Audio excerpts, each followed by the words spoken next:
Mi suegra hizo bromas racistas de «no te comas a mi perro» durante 3 años. Luego se abalanzó sobre mí con un atizador de acero de la chimenea cuando la desinvité de mi boda. Así que dejé que las cámaras de seguridad hablaran por sí solas. Eso fue hace 6 meses. Acaba de cumplir 73 años sola en prisión federal, mientras su hijo duerme en su sofá, sosteniendo mi antigua foto de compromiso. Mi suegra y yo nunca nos hemos llevado bien, y todo se reduce al hecho de que soy asiática. La primera vez que nos conocimos, mi novio en ese momento me dijo que no me tomara sus bromas muy en serio. Inmediatamente me puse en alerta. Fui a acariciar a su perro, e hizo una broma de «no te lo comas», que simplemente ignoré. Esto fue lo único que me molestó la primera vez que la conocí. Cuando llegamos a casa, mi prometido y yo tuvimos una conversación sobre la broma que hizo. Le dije que me sentí faltada al respeto, y el hecho de que se riera lo empeoró aún más. Las siguientes veces que la vi, las bromas continuaron y se volvieron progresivamente más ofensivas y estereotipadas. Me llamó amarilla como broma, entrecerró los ojos hacia mí y me preguntó si quería ver su mejor imitación asiática. Luego procedió a hacer el acento más racista y estereotipado que pudo, se rió a carcajadas, y mi prometido también. La siguiente vez que la vi fue cuando cruzó totalmente la línea. Sabiendo que era china, comenzó a hacer estas bromas horribles sobre la plaza de Tiananmen y comenzó a imitar todo el evento de la manera más estereotipada posible. Esa noche, mi prometido y yo tuvimos una pelea enorme sobre su racismo hacia mí. Pero mi prometido la defendió, diciéndome que eran solo bromas y que no debería tomarlo personal. En respuesta, le dije que no quería volver a verla. Si él quería hacerlo, podía, pero yo no lo haría ya que me niego a ser abusada racialmente y tener a mi propio prometido permitiendo tal comportamiento. Esto llevó a otra discusión y le di un ultimátum. O no la veo más, o se acabó. Esto pareció enderezarlo, y por un tiempo las cosas estuvieron bien. Fue a visitar a su madre. Yo no fui, y nuestra relación floreció. El tiempo que pasé lejos de su madre fue muy bueno. Mi prometido me propuso matrimonio más de un año después, y dije que sí. Fue en este momento que comenzaron las conversaciones sobre si invitar o no a mi suegra a la boda. Mi prometido quería invitarla, por supuesto, y yo no. Esto causó más discusiones entre nosotros, y mi prometido fue a mis espaldas a enviar una invitación oficial a su madre. Me sentí completamente faltada al respeto y humillada. Mi prometido estaba en el trabajo cuando me enteré, y la única razón por la que lo hice fue porque recibí un mensaje de mi suegra. Declaró que estaba feliz de que la hubiera invitado a la boda, a pesar de nuestros malentendidos. El mensaje también decía que nunca entendió el problema con sus bromas, y estaba contenta de que finalmente pudiera reconocer que eran solo bromas inofensivas. Leí eso, y me volví loca. Mi prometido la invitó sin mi permiso, aunque aún estaba confundida por lo que quería decir con la segunda parte. Cuando mi prometido llegó a casa, lo confronté al respecto. En lugar de entrar en una gran discusión, pregunté si podíamos manejar a casa de su madre y hablar con ella. Le dije que quiero conocer a mi suegra, pero su naturaleza racista en el pasado me lo ha impedido, y si puede cambiar, tal vez pueda darle una segunda oportunidad. Entonces, mi prometido y yo nos fuimos. Fuimos recibidos, y su madre me dio un abrazo y un beso en la mejilla como si fuéramos amigas. No perdí tiempo, y le pregunté si sabía que mi prometido había ido a mis espaldas a enviar la invitación. Parecía sorprendida porque claramente no lo sabía, y mi prometido le confesó que lo había hecho sin mi permiso. Fuimos al comedor para hablar, y el punto principal de conversación entre nosotras fueron sus bromas racistas. Creo que pasé tal vez una hora completa tratando de convencerla de que estas bromas son dañinas, que me estaba lastimando al decir eso, pero no cedería. Para ella eran solo bromas, nada más. Mi prometido me dio, pero si acaso, se inclinó un poco hacia su lado. Después de una hora completa de no llegar a ninguna parte con esta mujer, me levanté y declaré que si iba a tener esta actitud, entonces no debía ser invitada. Y si aparecía, me iría de mi propia boda, ya que este matrimonio no es algo de lo que me gustaría ser parte. Mi prometido y Carmen trataron de convencerme de lo contrario, pero mientras comenzaba a irme, sentí algo saltar en mi espalda. Me caí al suelo y vi a mi suegra gritando, diciéndome cómo me atrevía a negarle la oportunidad de ir a la boda de su niño. Todo el tiempo, me estaba golpeando en la espalda. Solo estaba en shock en este punto. Mi prometido afortunadamente la apartó y le dijo que se calmara. Pero tan pronto como la soltó, agarró el atizador de acero junto a la chimenea e intentó clavármelo en el brazo. Afortunadamente, mi prometido agarró su brazo antes de que pudiera hacerlo, y rápidamente corrí fuera de la casa y llamé a la policía. Esperé afuera a que aparecieran y expliqué lo que había pasado. Mi suegra trató de cambiar la historia, y mi prometido afortunadamente tomó mi lado. Sin embargo, aún afirmó a los oficiales de policía que lo que pasó no fue tan extremo como lo hice parecer. La casa de mi suegra tiene cámaras y las revisaron. Efectivamente, claro como el día en el video está mi suegra saltando en mi espalda, golpeándome y abalanzándose sobre mí con un atizador de acero. Fue arrestada y llevada a la cárcel. El hecho de que se abalanzara sobre mí con el atizador significa que podría ser acusada de asalto agravado, que tiene una sentencia de hasta 5 años. Y sí, antes de que alguien pregunte, planeo presentar cargos. De todos modos, mi prometido llegó a casa y me preguntó si había sufrido heridas importantes, las cuales afortunadamente no había tenido. Pero le dije que esta fue mi gota que colmó el vaso. Estoy tan cerca de romper mi compromiso con él, independientemente de si su madre está invitada o no. Le dije que o corta contacto con su madre también y nunca le habla de nuevo o se acabó. Le di 24 horas para tomar la decisión. Esto pasó ayer y le quedan 4 horas. Estaba sentada en nuestro sofá viendo el reloj en la pared contar los segundos. 3 horas y 58 minutos restantes. Mi teléfono vibró con mensajes de amigos preguntando sobre la planificación de la boda, pero no podía obligarme a responder. ¿Cómo podría decirles que mi futura suegra había tratado de apuñalarme con un atizador de chimenea? Miguel no había salido de nuestro dormitorio desde el desayuno. Lo escuchaba caminar de un lado a otro, deteniéndose ocasionalmente para hacer llamadas telefónicas. Su voz se escuchaba a través de las paredes delgadas, aunque no podía distinguir las palabras. Cada vez que sus pasos se acercaban a la puerta, mi corazón se aceleraba, pensando que había tomado su decisión, pero luego se retiraban de nuevo. Me levanté y caminé a la cocina, necesitando algo que hacer con mis manos. Las carpetas de la boda estaban en el mostrador donde las había dejado hace 2 días, antes de que todo se desmoronara. Hojeé las páginas. Contratos del lugar, menús de catering, alteraciones del vestido programadas para la próxima semana. Mis dedos trazaron sobre el gráfico de asientos donde había organizado cuidadosamente las mesas para mantener a ciertos parientes separados. Ahora, me preguntaba si habría siquiera una boda para sentar a la gente. Sonó el timbre, haciéndome sobresaltar. A través de la mirilla, vi al oficial García parado en nuestro porche. Abrí la puerta y me dio un asentimiento comprensivo. Señorita, quería actualizarla sobre el caso, dijo, entrando cuando hice una seña. El fiscal del distrito ha revisado las imágenes y las declaraciones de testigos. Van a proceder con cargos de asalto agravado. Lo llevé a la sala de estar, agradecida por la distracción. ¿Qué significa exactamente eso? Su suegra será procesada mañana por la mañana. Dado el arma involucrada y la intención clara mostrada en el video, el fiscal recomienda sin fianza hasta el juicio.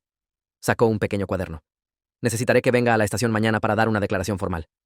Por supuesto, dije, aunque el pensamiento de revivirlo todo me revolvía el estómago. El oficial García miró hacia el pasillo donde los pasos de Miguel habían comenzado de nuevo. ¿Cómo está sobrellevando esto? Casi me reí ante la pregunta. Le di un ultimátum a mi prometido. O corta contacto con su madre o terminamos. Le quedan 3 horas y media para decidir. La expresión del oficial se suavizó. Es una posición difícil para ambos. Después de que se fue, regresé a la cocina y comencé a limpiar. Fregué platos que ya estaban limpios, reorganicé la estantería de especias, limpié mostradores que no necesitaban limpieza, cualquier cosa para mantenerme ocupada. Mi teléfono sonó. Mi hermana llamando desde Barcelona. Le envié un mensaje anoche, pero no había dado detalles. Lucía, ¿qué pasó? Tu mensaje fue muy vago, dijo tan pronto como contesté. Le conté todo desde la traición de la invitación de boda hasta el ataque. Jadeo cuando describí el atizador. Realmente trató de apuñalarte, Lucía. Eso es intento de asesinato. El cargo es asalto agravado. La corregí, aunque escucharla decirlo en voz alta lo hacía sentir más real. Y Miguel todavía está decidiendo si elegirte a ti o a ella, después de que te atacó. La apartó de mí, dije débilmente, recordando cómo lo minimizó ante la policía. El listón está tan bajo que está bajo tierra, y él todavía está luchando por pasarlo, dijo mi hermana. Mereces algo mejor que alguien que tiene que pensar si el asalto es un impedimento para la relación. Después de que colgamos, me senté en la mesa de la cocina con mi laptop. Había estado evitando mirar sitios web de bodas, pero ahora me encontré buscando políticas de cancelación. El lugar mantendría nuestro depósito, pero recuperaríamos la mayoría del pago del catering si cancelábamos dentro de 2 semanas. El fotógrafo devolvería la mitad. Hice una hoja de cálculo, calculando lo que perderíamos. Miguel salió del dormitorio, su cara demacrada y pálida. Pasó por mi lado hacia el refrigerador, agarró una botella de agua y se retiró de nuevo sin decir palabra. 2 horas y 45 minutos restantes. Cerré la laptop y salí a nuestro pequeño patio trasero. El aire otoñal estaba fresco, y me ajusté más el cardigan. Habíamos planeado tener nuestra cena de ensayo afuera si el clima cooperaba. Me había imaginado luces colgantes arriba, ambas familias mezclándose y riendo. Ahora, no podía imaginar ninguna versión de nuestra boda que no terminara en desastre. Mi teléfono vibró con un mensaje del número de Carmen. Mi pecho se apretó, pero cuando lo abrí, era de la tía de Miguel. Esta es Elena. Carmen me pidió usar su teléfono. Quiere que sepas que no está arrepentida, y has arruinado todo. No te molestes en responder. Estoy bloqueando tu número después de esto. Miré el mensaje. Luego me reí. Realmente me reí. Incluso desde la cárcel, incluso enfrentando cargos serios, Carmen no podía admitir que había hecho algo malo. Me había atacado, trató de apuñalarme, y de alguna manera yo era la villana en su historia. Volví adentro y encontré a Miguel en la cocina mirando su teléfono.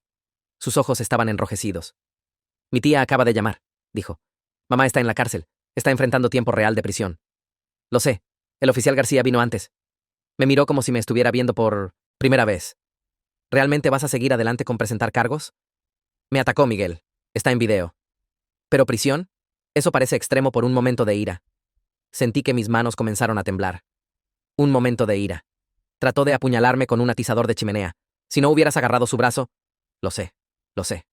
Se pasó las manos por el cabello. Es solo que es mi mamá de la que estamos hablando. Y yo soy tu prometida, la mujer con quien dices querer pasar tu vida. Se estremeció ante dices, pero no lo disputó.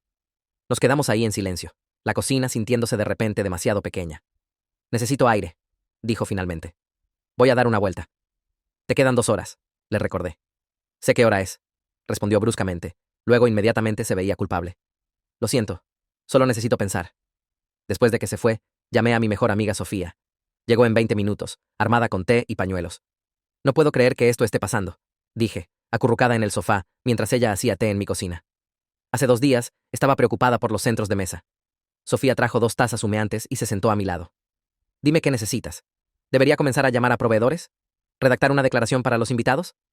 Ni siquiera sé si hay algo que cancelar todavía. Todavía tiene tiempo. Me dio una mirada que lo decía todo. Ambas sabíamos lo que significaba su indecisión. Sigo pensando en todas las veces que me mordí la lengua, continué. Cada broma racista que dejé pasar porque no quería hacer olas. ¿Y para qué? Aún me atacó en el momento en que me defendí. Estabas tratando de mantener la paz. Eso no es un defecto de carácter. ¿No lo es? Permití tanto como Miguel al no confrontarlo antes. Sofía negó con la cabeza firmemente. No, estableciste límites. Le dijiste a Miguel que no la vería más. Eso no es permitir. Eso es autopreservación. Mi teléfono mostró 90 minutos restantes. Le había dado 24 horas pensando que era generoso, pero ahora cada minuto se sentía como una eternidad. ¿Qué harás si la elige a ella?, preguntó Sofía gentilmente. Terminar, mudarme, cancelar la boda. Las palabras salieron más firmes de lo que me sentía. Ya había buscado políticas de cancelación. ¿Y si te elige a ti? Eso era más difícil de responder. ¿Podría casarme con alguien que necesitó 24 horas para decidir si el asalto era un impedimento para la relación? ¿Quién se rió de bromas racistas sobre mí? ¿Quién fue a mis espaldas con la invitación? No lo sé, admití. ¿Cómo regresas de esto? Sofía se quedó conmigo mientras el reloj bajaba. 1 hora restante, 45 minutos, 30, 25 minutos restantes. Miré fijamente la pantalla de mi teléfono, deseando que sonara. Sofía apretó mi hombro mientras nos sentábamos en silencio. La casa se sentía vacía sin la presencia de Miguel, como si todo el aire hubiera sido succionado cuando se fue. Mi teléfono finalmente vibró, pero era mi madre llamando desde Valencia. Había estado evitando sus llamadas desde ayer, no lista para explicar por qué la boda de su única hija podría estar cancelada. La llamaré después, le dije a Sofía, rechazando la llamada. Deberías hablar con ella, dijo Sofía gentilmente. Querría saber lo que está pasando. Negué con la cabeza. Mi madre había estado tan emocionada por la boda, ya planeando qué platos haría para la ceremonia del té. ¿Cómo podría decirle que su futuro yerno no podía decidir entre yo y su madre que había tratado de agredirme? Se abrió la puerta principal, y mi corazón saltó. Pero en lugar de Miguel, su primo Tomás entró. Le había dado una llave de repuesto hace meses cuando cuidó la casa para nosotros. Lucía, lo siento tanto, dijo, cruzando la habitación para abrazarme. Miguel me llamó, me dijo lo que pasó con tía Carmen. Me aparté, estudiando su cara. ¿Qué te dijo exactamente? Tomás se movió incómodamente. Que hubo un incidente, que se puso física contigo. Trató de apuñalarme con un atizador de chimenea, dije secamente, después de saltarme en la espalda y golpearme. Todo está en video. Sus ojos se agrandaron. Jesús, Miguel no mencionó el atizador. Por supuesto que no. Incluso ahora, incluso a su propia familia, Miguel estaba minimizando lo que pasó. ¿Es por eso que estás aquí?, preguntó Sofía. ¿Miguel te envió? Tomás asintió renuentemente. Quería que hablara contigo para ver si tal vez había otra manera de manejar esto sin que él tuviera que cortar completamente el contacto con mamá. Sentí algo romperse dentro de mí. ¿Otra manera? Me agredió. Está en la cárcel. ¿Qué otra manera hay? Lo sé, lo sé. Le dije que estaba siendo ridículo, pero está luchando. Es su mamá, ¿sabes? Y se supone que soy su futura esposa, le respondí. 15 minutos restantes en la fecha límite que le di, y envía a su primo a negociar. Tomás levantó las manos. No estoy aquí para negociar. Le dije que vendría a verte. Eso es todo. Por lo que vale, creo que es un idiota si no te elige. Después de que Tomás se fue, Sofía hizo más té mientras yo caminé por la sala. 10 minutos restantes. Pensé en todos los compromisos que había hecho a lo largo de los años. Saltarme las reuniones familiares de Miguel para evitar a Carmen. Pretender que no escuchaba los comentarios susurrados en la boda de su primo. Morderme la lengua cuando sus tías hacían bromas sobre mí usando palillos chinos en un restaurante. 5 minutos. Mi teléfono sonó. El nombre de Miguel apareció en la pantalla. Mis manos temblaron mientras contesté. Estoy en casa de mi mamá, dijo sin preámbulos. La policía la liberó como escena del crimen. Necesitaba verla por mí mismo. Te quedan 3 minutos, Miguel. Lo sé. Estoy parado en el comedor donde hablamos. Todavía hay vidrio en el piso de donde tiró un jarrón cuando fue tras de ti. Esperé, Sofía sosteniendo mi mano. Encontré el atizador, continuó, su voz espesa. Hay una abolladura en la pared donde lo balanceó. Si no hubiera agarrado su brazo. 1 minuto, dije tranquilamente. Necesito más tiempo, Lucía. Esta es la decisión más grande de mi vida. No puedes esperar que yo simplemente... Se acabó el tiempo, interrumpí, mirando el reloj mientras marcaba las 24 horas. Has tenido un día completo. ¿Cuál es tu decisión? El silencio se extendió entre nosotros. Podía escuchar su respiración, irregular y desigual. No puedo, finalmente susurró. No puedo cortarla completamente. Es mi madre. Me crió. No puedo simplemente abandonarla cuando más me necesita. Las palabras me golpearon como golpes físicos. Me hundí en el sofá, Sofía inmediatamente envolviendo sus brazos alrededor de mí. Entonces, hemos terminado, dije, sorprendida por lo firme que sonó mi voz. Comenzaré a empacar esta noche. Me habré ido para el fin de semana. Lucía, espera. ¿No podemos encontrar un término medio? Tal vez podría verla solo en días festivos o... No hay término medio con alguien que trató de apuñalarme, lo interrumpí. Has hecho tu elección. Ahora necesito que respetes la mía. Esto no es justo. Me estás haciendo elegir entre dos personas que amo. Tu madre hizo esa elección necesaria cuando me atacó. Adiós, Miguel. Colgué antes de que pudiera responder. Sofía me sostuvo mientras finalmente dejé que salieran las lágrimas. Meses de dolor y frustración suprimidos derramándose. La boda que había soñado. El futuro que había planeado. El hombre que pensé que conocía. Todo desmoronándose en el lapso de una llamada telefónica. Una hora después, me había tranquilizado lo suficiente para comenzar a hacer listas. Sofía me ayudó a organizar lo que necesitaba hacerse. Cancelar proveedores, encontrar un nuevo apartamento, descubrir cómo desenredar 5 años de vida compartida. Estábamos profundas en listados de apartamentos cuando sonó el timbre. A través de la mirilla, vi a Victoria, la hermana de Miguel, parada en el porche. Siempre había sido amable conmigo, uno de los pocos miembros de la familia que había confrontado el comportamiento de Carmen. Abrí la puerta cautelosamente. Escuché lo que pasó, dijo, su cara marcada por la preocupación. Tanto ayer como ahora. Miguel me llamó histérico. ¿Puedo entrar? Me hice a un lado para dejarla entrar. Me abrazó fuertemente antes de reconocer a Sofía. Estoy avergonzada de mi familia, dijo Victoria directamente. Lo que hizo mi madre fue imperdonable. ¿Y Miguel eligiéndola a ella sobre ti? Le dije que está cometiendo el mayor error de su vida. Hizo su elección, dije, exhausta. Necesito enfocarme en seguir adelante. Victoria sacó un sobre de su bolsa. Sé que esto no arregla nada, pero quería que tuvieras esto. Es información de contacto de mi amiga que es agente de bienes raíces. Puede ayudarte a encontrar un lugar rápidamente, y hay un cheque para ayudar con depósitos y gastos de mudanza. Miré fijamente el sobre. Victoria, no puedo. Sí, puedes. Considéralo una disculpa en nombre de los miembros cuerdos de la familia. Y Lucía, encontró mis ojos.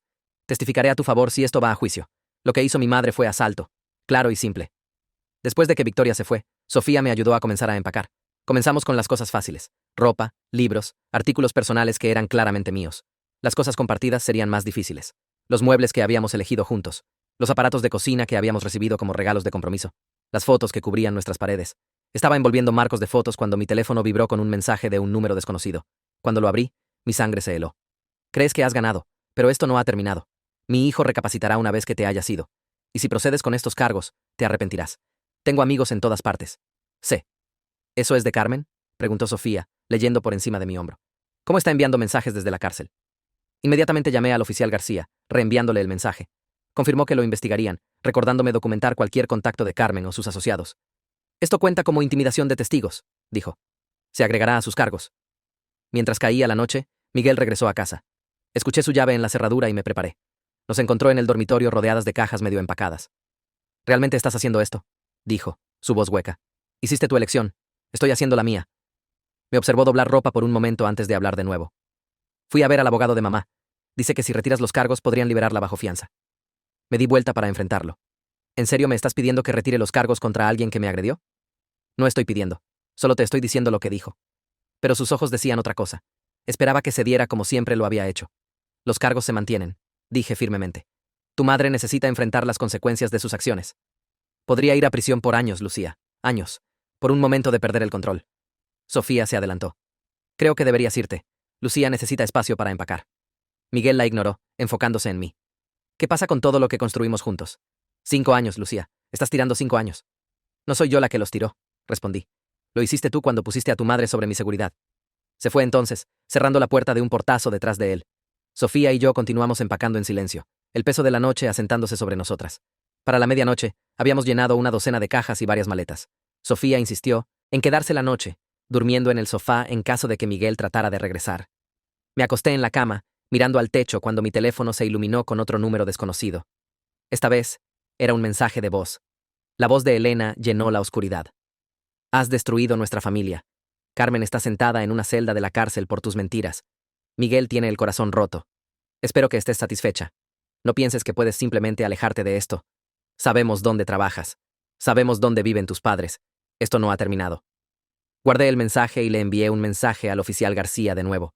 Las amenazas estaban escalando y comenzaba a sentir miedo genuino. A la mañana siguiente, Sofía me llevó a la estación de policía para dar mi declaración formal. La detective asignada al caso, una mujer llamada Detective Morales, fue minuciosa pero amable. Me hizo repasar cada detalle del asalto, la historia de acoso y las amenazas recientes. Las imágenes de seguridad son condenatorias, dijo Detective Morales. Combinadas con tus heridas y la declaración de Miguel como testigo, aunque sea renuente, tenemos un caso sólido. Pero necesito advertirte, la familia podría escalar sus tácticas de intimidación mientras se acerca el juicio. ¿Qué debería hacer? Documenta todo, cambia tus rutinas. Tal vez quédate con amigos por un tiempo. Considera una orden de restricción contra cualquier miembro de la familia que te contacte amenazadoramente.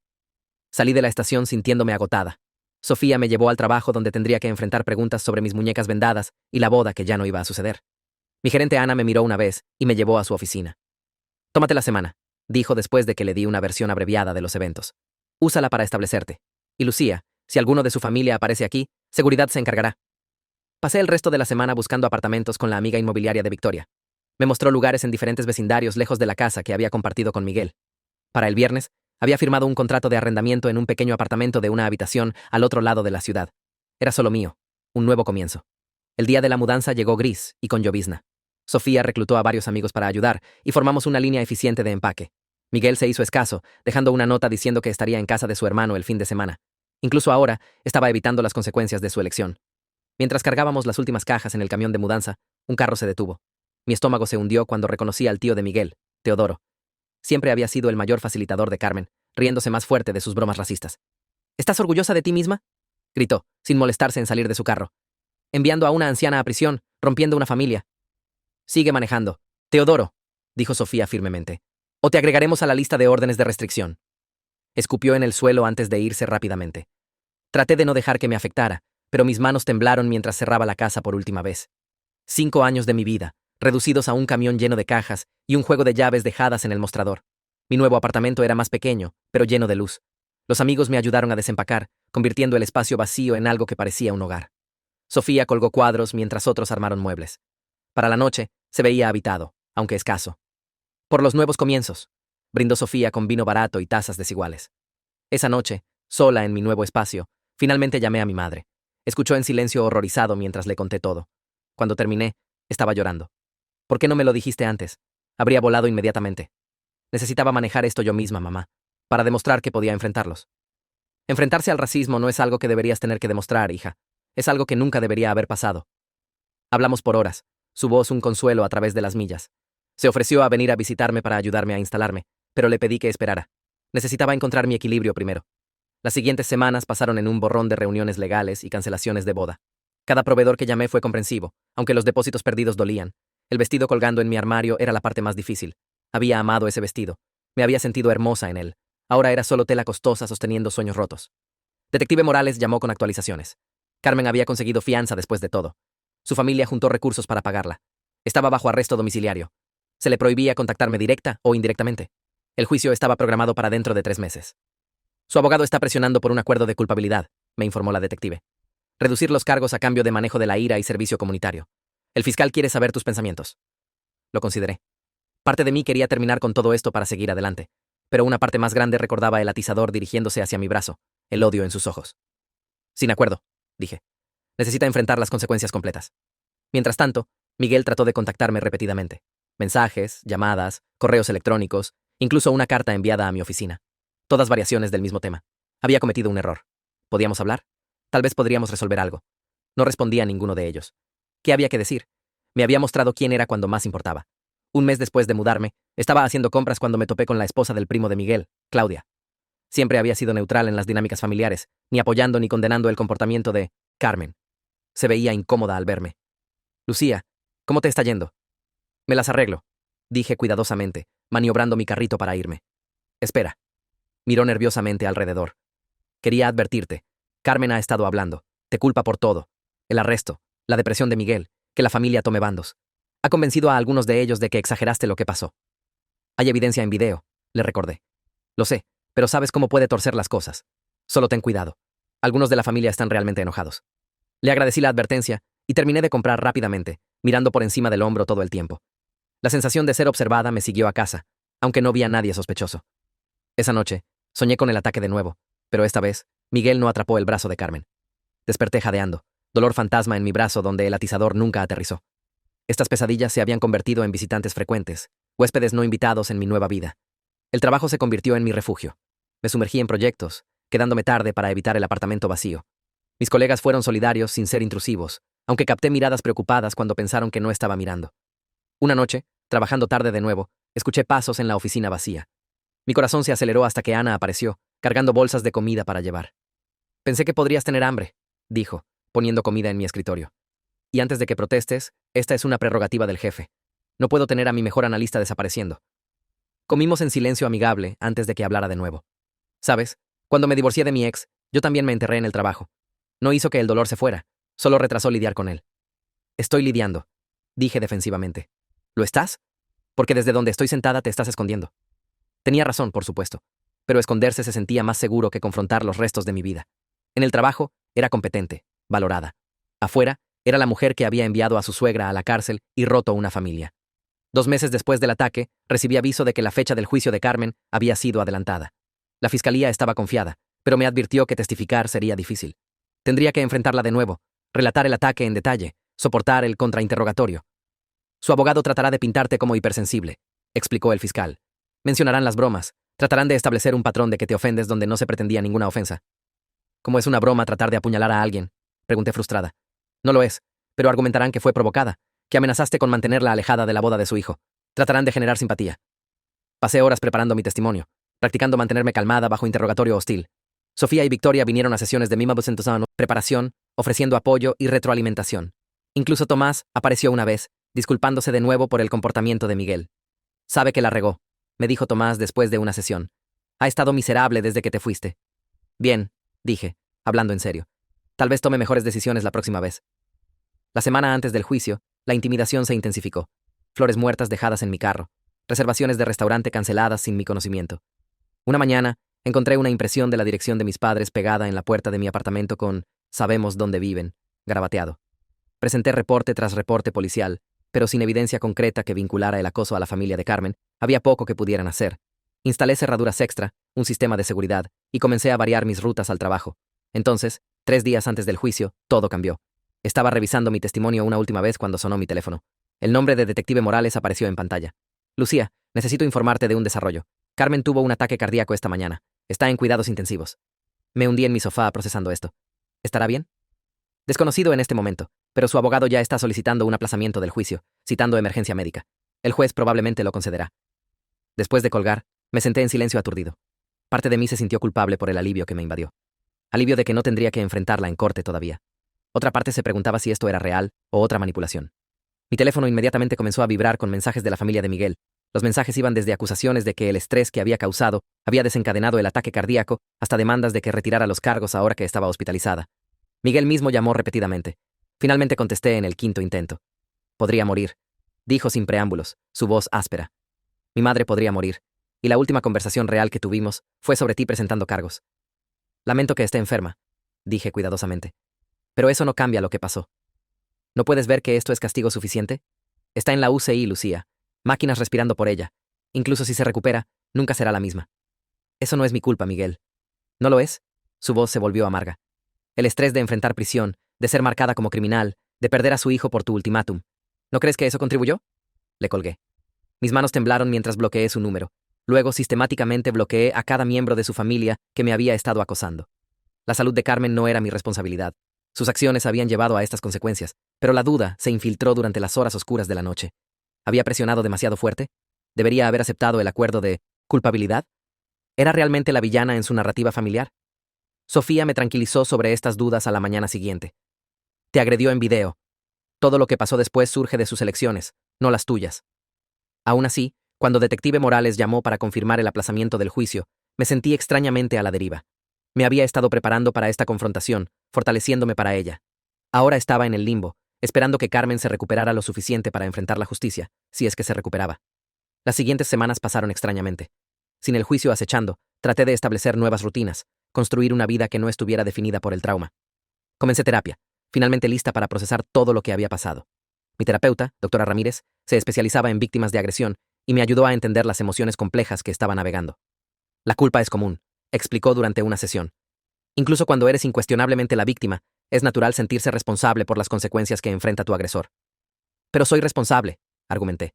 Si no hubiera insistido en que no viniera a la boda, ¿habría encontrado otra razón para atacarte eventualmente? Interrumpió doctora Ramírez gentilmente. Por lo que has descrito, su racismo y hostilidad estaban escalando. Esta confrontación probablemente era inevitable. Tenía razón. Me di cuenta de que cada broma racista había sido peor que la anterior. La progresión de bromas sobre comer perros a burlas de la plaza Tiananmen mostró a alguien probando límites, viendo qué tan lejos podía empujar. El ataque físico fue solo la siguiente escalada. El trabajo siguió siendo un refugio seguro. Habían informado silenciosamente a seguridad sobre mi situación y mantenían un ojo extra en cualquier miembro de la familia de Miguel. Me sumergí en un proyecto importante ganando elogios de la alta gerencia. Cuando surgió una oportunidad de promoción, me alentaron a postularme. Has mostrado fuerza y enfoque increíbles a pesar de los desafíos personales, dijo Ana. Es exactamente el tipo de resistencia que necesitamos en el liderazgo. Conseguí la promoción junto con un aumento que hizo que mi nuevo apartamento se sintiera menos como una degradación. Pequeñas victorias, pero victorias de todas formas. 2 meses después del aplazamiento del juicio, recibí una llamada inesperada de Victoria. Quería que supieras que mamá está siendo dada de alta del hospital mañana, dijo. Se ha recuperado lo suficiente para cuidado en casa. Gracias por decirme, dije, insegura de por qué había llamado. Hay más. Miguel ha estado viviendo en su casa cuidándola. Dejó su trabajo para ser su cuidador de tiempo completo. La familia se está uniendo alrededor de ella, pintándola como víctima del sistema legal. Mi estómago se revolvió. Ella me atacó. Lo sé. He tratado de recordárselos, pero han creado su propia narrativa. Mamá es la anciana perseguida por un momento de pasión. Tú eres la ex vengativa que no mostrará misericordia. Es enfermo. ¿El juicio seguirá adelante ahora? El fiscal probablemente esperará otro mes para asegurar que esté lo suficientemente estable. Pero Lucía, prepárate. La ira de la familia ha tenido tiempo para fermentar. Están más convencidos que nunca de que eres el enemigo. Después de que colgamos, me senté con esta información. Miguel había elegido a su madre tan completamente que había renunciado a su carrera para cuidarla. Cualquier esperanza persistente que había albergado sobre él, dándose cuenta de su error, se evaporó. Estaba perdido para mí, absorbido en las dinámicas tóxicas de su familia. El acoso había disminuido durante la hospitalización de Carmen, pero la advertencia de Victoria sugería que podría reanudarse. Me reuní con Detective Morales para discutir medidas de seguridad adicionales. Podemos aumentar las patrullas cerca de tu apartamento, ofreció. Y recomendaría variar más tu horario, tal vez trabajar desde casa cuando sea posible. Seguí su consejo, agradecida de que mi nueva posición permitiera flexibilidad de trabajo remoto. Mi apartamento se convirtió aún más en un santuario, un lugar donde la familia de Miguel no podía alcanzarme. Una noche, mientras la primavera comenzaba a infiltrarse en la ciudad, estaba cocinando la cena cuando sonó mi timbre. El sistema de seguridad mostró un repartidor con flores. No había ordenado nada, lo que inmediatamente me puso en alerta. A través del intercomunicador, le pedí que las dejara afuera. Después de que se fue, cautelosamente recuperé el ramo. La tarjeta decía, pensando en ti durante este momento difícil. Un amigo. Sin firma, sin información de la floristería. Las flores eran hermosas, pero se sentían amenazantes en su anonimato. Las fotografié junto con la tarjeta antes de tirarlas, agregando el incidente a mi archivo de documentación creciente. Esa noche, soñé con el ataque de nuevo. Pero esta vez, el comedor estaba lleno de la familia de Miguel, todos observando mientras Carmen venía hacia mí con el atizador. No hicieron nada para detenerla, algunos incluso animándola. Desperté para encontrar que me había arañado marcas en el brazo mientras dormía. La mañana siguiente trajo noticias de que el juicio se reanudaría en 3 semanas. Carmen había sido declarada médicamente apta para el juicio. El fiscal llamó para revisar mi testimonio de nuevo, advirtiéndome que la defensa probablemente enfatizaría su edad y problemas de salud. La harán ver lo más frágil posible, dijo. Posiblemente incluso en silla de ruedas, la necesite o no. No dejes que te altere. Recuerda lo que hizo. Pasé esas 3 semanas en preparación intensa. Doctora Ramírez me ayudó a practicar mantenerme calmada bajo presión. Sofía y yo simulamos contrainterrogatorio, hostil. Medité. Hice ejercicio. Hice todo lo que pude para estar lista. Pero nada podría haberme preparado para lo que pasó después. La mañana del juicio, desperté a las 4 de la mañana incapaz de dormir más. Sofía se había quedado, insistiendo en que no debería estar sola. Hizo café mientras me vestí con el traje conservador que el fiscal había recomendado. Profesional, pero no severo, había dicho. El objetivo era parecer creíble, no vengativa. Detective Morales llamó mientras estábamos saliendo. Ha habido un desarrollo. El abogado de Carmen presentó una moción esta mañana, alegando que está demasiado enferma para asistir. El juez quiere ver documentación médica. Mis manos se apretaron alrededor de mi teléfono. ¿Es esta otra táctica dilatoria? Posiblemente. Pero el juez parece escéptico. Lo sabremos dentro de 1 hora. Sofía nos llevó al juzgado, navegando por el tráfico matutino mientras yo revisaba mis notas una última vez.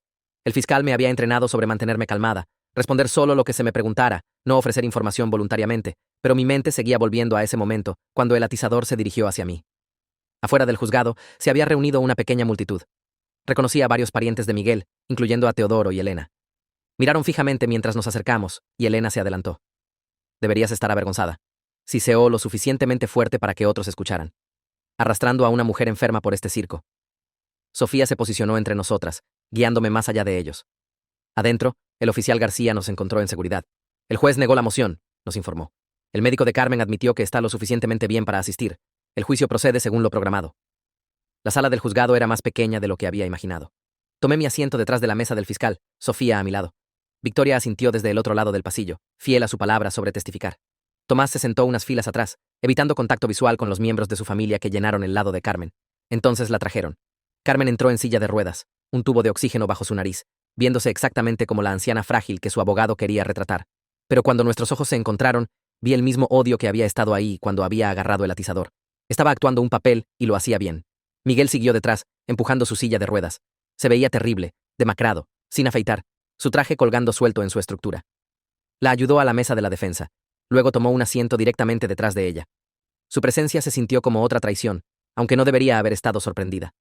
La declaración de apertura del fiscal fue clínica, enfocándose en hechos, evidencia de video, mis heridas, el patrón de acoso escalante. Pintó un cuadro claro de agresión, no un lapso momentáneo, sino un ataque deliberado. El abogado de Carmen respondió con exactamente lo que habíamos esperado.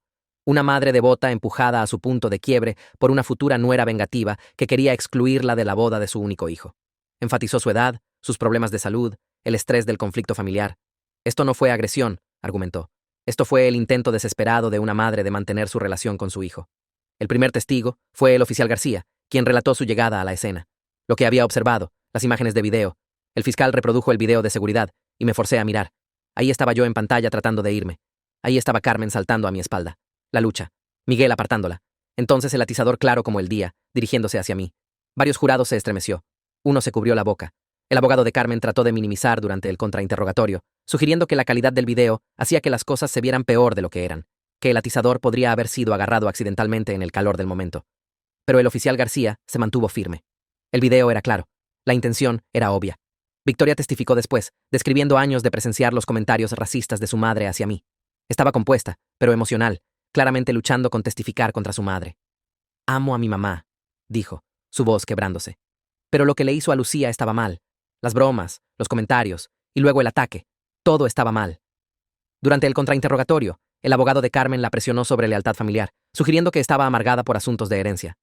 La mandíbula de Victoria se tensó. Esto no es sobre dinero. Es sobre lo correcto e incorrecto. El fiscal llamó a varios testigos más. El paramédico que examinó mis heridas, detective Morales sobre los mensajes amenazantes, incluso el representante de la compañía de seguridad que confirmó la autenticidad del video. Entonces fue mi turno. Caminar al estrado de testigos se sintió como caminar a través del agua. Puse mi mano en la Biblia, juré decir la verdad, y me senté. El fiscal sonrió alentadoramente. ¿Puedes contarnos sobre tu relación con la acusada? Comencé desde el principio, el primer encuentro, la broma del perro, cómo escaló con el tiempo. Mantuve mi voz firme, factual, aunque mis manos temblaron en mi regazo. Cuando llegué a la burla de la Plaza Tiananmen, varios jurados se veían disgustados. ¿Y qué pasó el día en cuestión? Repasé paso a paso, descubriendo sobre la invitación, yendo a hablar con Carmen. La hora tratando de explicar por qué sus bromas lastimaban, su negativa a reconocer cualquier mal. Me levanté para irme, dije, mi voz entrecortándose ligeramente. Le dije que no estaba invitada a la boda. Fue entonces cuando me atacó. ¿Puedes describir el ataque? La sala del juzgado se sintió sin aire. Saltó a mi espalda, caí hacia adelante, me estaba golpeando, gritando sobre la boda de su hijo. Miguel la apartó y pensé que había terminado, pero entonces agarró el atizador. ¿Qué pensaste en ese momento? Que me iba a matar. Las palabras salieron apenas por encima de un susurro. Si Miguel no hubiera agarrado su brazo, creo que lo habría hecho. El contrainterrogatorio fue brutal. El abogado de Carmen cuestionó cada detalle, sugirió que la había provocado. Implicó que había exagerado mi miedo. Mencionó mi ultimátum a Miguel, pintándome como controladora y manipuladora. ¿No es cierto que le dijiste al señor Miguel que tenía que elegir entre tú y su madre? Después de que me atacó, sí. Pero antes del supuesto ataque, ¿no le prohibiste ver a su madre? Le dije que no la vería más por el acoso racista. Era libre de mantener su propia relación con ella. Pero no la querías en tu boda. No. No quería a alguien que hacía bromas racistas sobre mí en mi boda. Presionó más fuerte, tratando de hacerme perder la compostura. Pero recordé el entrenamiento del fiscal. Mantente calmada. Apégate a los hechos. No dejes que te provoque. Has destruido esta familia, dijo finalmente. ¿Eso te hace feliz? El fiscal objetó antes de que pudiera responder. El juez lo sostuvo, pero el daño estaba hecho. Varios parientes de Miguel asintieron aprobadoramente desde la galería.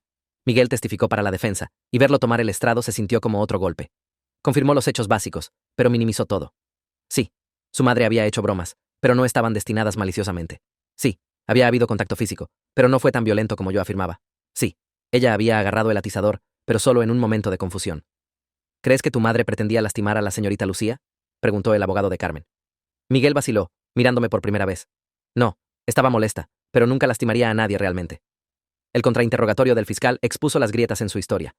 Le dijiste a la policía en la escena que tuviste que agarrar el brazo de tu madre para evitar que golpeara a la señorita Lucía con el atizador. ¿Era falsa esa declaración? Estaba confundido. Todo pasó tan rápido. El video te muestra agarrando el brazo de tu madre mientras balancea el atizador hacia la señorita Lucía. ¿Estabas confundido sobre lo que estabas viendo? Miguel se retorció. Solo estaba molesta por la boda. ¿Tan molesta que agarró un arma? No era... Ella no quiso decir... Señor Miguel, si no hubieras agarrado el brazo de tu madre, ¿qué habría pasado? El silencio se extendió por la sala del juzgado. La cara de Miguel se desplomó ligeramente. No lo sé, admitió silenciosamente. Carmen testificó al último, exagerando su fragilidad. Habló suavemente, requiriendo que el juez le pidiera que hablara más fuerte varias veces. Se pintó como una madre amorosa que había hecho algunas bromas desafortunadas, pero nunca quiso causar daño. El ataque fue caracterizado como un malentendido, un momento de pánico maternal al ser excluida de la boda de su hijo. Nunca lastimaría a Lucía, dijo, secándose los ojos.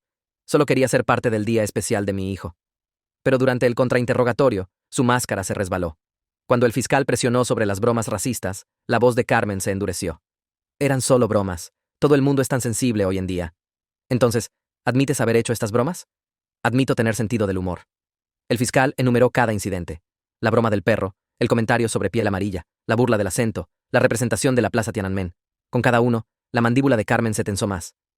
Esas no fueron bromas, ¿verdad, señora Carmen? Fue acoso dirigido basado en la raza de la señorita Lucía. Ella se tomó todo de la manera equivocada, siempre haciendo la víctima. ¿Como cuando la atacaste? No ataqué a nadie. Carmen explotó, entonces se controló. Quiero decir, hubo un malentendido. El fiscal reprodujo el video de nuevo. ¿Puedes explicar lo que estamos viendo aquí? Carmen se vio en pantalla, su cara impasible. Estaba molesta. Ella estaba destruyendo mi familia. ¿Agarrando un arma? Agarré... No recuerdo haber agarrado nada. Estaba también confuso. El fiscal pausó el video en el momento en que Carmen sostenía el atizador. ¿Esto refresca tu memoria? El abogado de Carmen objetó, pero el daño estaba hecho. Su actuación de anciana frágil se había agrietado, revelando a la persona furiosa y violenta por debajo. Los argumentos de clausura repitieron todo. El fiscal se enfocó en la evidencia de video clara, el patrón de escalada, el uso de un arma. El abogado de Carmen suplicó por misericordia, enfatizando su edad y salud, sugiriendo que la libertad condicional sería más apropiada que la prisión. El jurado deliberó por 3 horas. Sofía y yo esperamos en una pequeña habitación, demasiado nerviosas para comer los sándwiches que había comprado. Victoria pasó, ofreciendo apoyo a pesar de la división familiar. Incluso Tomás entró brevemente, murmurando que esperaba que estuviera bien. Cuando nos llamaron de vuelta, mis piernas se sintieron débiles. El jurado entró sin hacer contacto visual con nadie. El juez pidió su veredicto. En el cargo de asalto agravado, encontramos a la acusada culpable. La palabra colgó en el aire. Culpable. Detrás de mí, escuché la respiración entrecortada de Miguel. Carmen se desplomó en su silla de ruedas, de repente viéndose verdaderamente frágil. El juez agradeció al jurado y anunció que la sentencia ocurriría en 6 semanas. Carmen permanecería libre bajo fianza hasta entonces, con condiciones estrictas, incluyendo no contacto conmigo. Mientras los oficiales del juzgado ayudaron a Carmen a salir de la sala, se volteó a mirarme una última vez. El odio todavía estaba ahí, tal vez incluso más fuerte ahora. Miguel siguió, sin siquiera mirar en mi dirección. Afuera del juzgado, los reporteros esperaban. El fiscal me había advertido que esto podría pasar. Anciana condenada por asalto hacía noticias sensacionales. Sofía y yo nos abrimos paso, ignorando sus preguntas. ¿Cómo se siente haber ganado?, gritó uno. ¿Ganado? Había perdido a mi prometido, mi futura familia, 5 años de mi vida. Carmen probablemente obtendría libertad condicional o tiempo mínimo de cárcel debido a su edad y salud. ¿Era eso ganar? Las siguientes semanas pasaron en una neblina extraña. La condena llegó a las noticias locales, y de repente, todos tenían opiniones. Compañeros de trabajo que habían sido solidarios ahora parecían incómodos. Algunos implicaron que debería haber mostrado misericordia. Dejarlo pasar. Otros me elogiaron por enfrentarme al racismo. Miguel envió un último correo electrónico. Espero que estés satisfecha.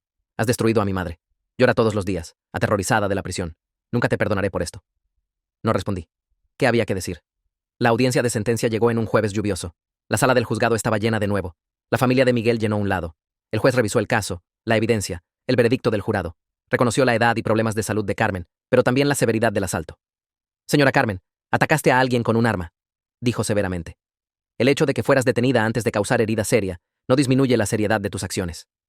La sentenció a 2 años de prisión con posibilidad de libertad condicional después de 6 meses. La sala del juzgado explotó. La familia de Miguel gritó sobre injusticia. Carmen se lamentó.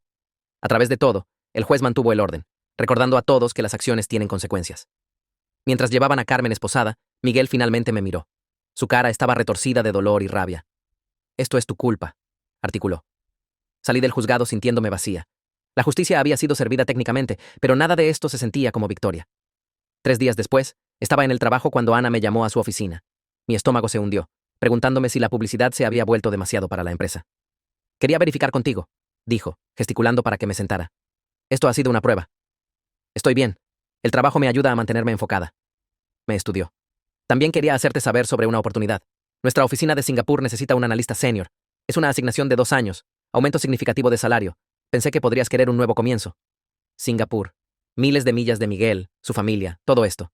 Pensé en mi apartamento vacío, el vestido de novia todavía en mi armario, el constante mirar por encima del hombro. ¿Cuándo necesitaría decidir? Tómate una semana. Pero Lucía, a veces la distancia nos ayuda a sanar.